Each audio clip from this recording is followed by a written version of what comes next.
Time now for this week's Goofy Award. So I'm sitting there watching TV this week, and on comes a Liberal Party ad that claims Pierre Poilievre would, in their words, sell off our public health care so that American investors could profit. Well, first of all, what the heck does selling off our public health care even mean? What, he's going to go to sell hospitals or clinics who are owned by the provinces, maybe sell a few doctors and nurses while he's at it. I mean, come on, that is absolute nonsense. But here's the important point. There's not a single elected Liberal or that Mr. Carney, they know that's a ridiculous statement. They don't believe that's happening for a second, but the ad still runs nonstop. And before conservative voters shout right on, ask yourself, do you think all the ads about Justin Trudeau and now Mark Carney are completely accurate? Or do they inflate specific actions or statements? See, both parties work hard to avoid talking about the issues and instead resort to fear-mongering, half-truths, over-the-top hyperbole, anything but a serious discussion of the issues. My question is, why do we tolerate this? Why do we excuse it with comments like, what do you expect? It's politics. Well, personally, I am tired of the constant insult to my intelligence by our politicians.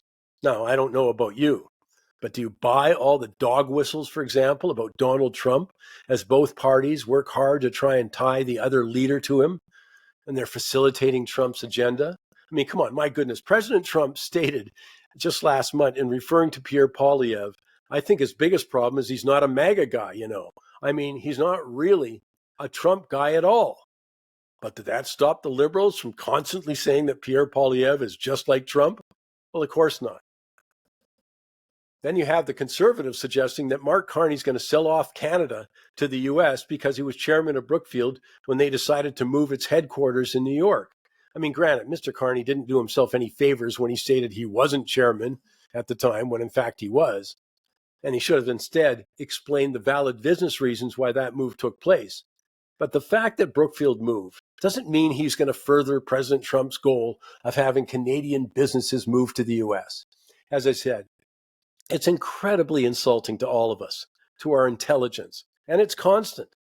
As an aside, by the way, I can go on social media every day and find a half dozen grossly one-sided, misleading statements spewed by politicians. Now, obviously, that doesn't bother some people, but regardless of whether it does or not, it actually comes at a cost. And it's far more than it simply irritates me. It's not only dumbs down discussion on our most critical issues at a pivotal time in our history, but it also fuels cynicism about politics and our politicians, and ultimately undermines trust in the system, which every poll confirms is on decline.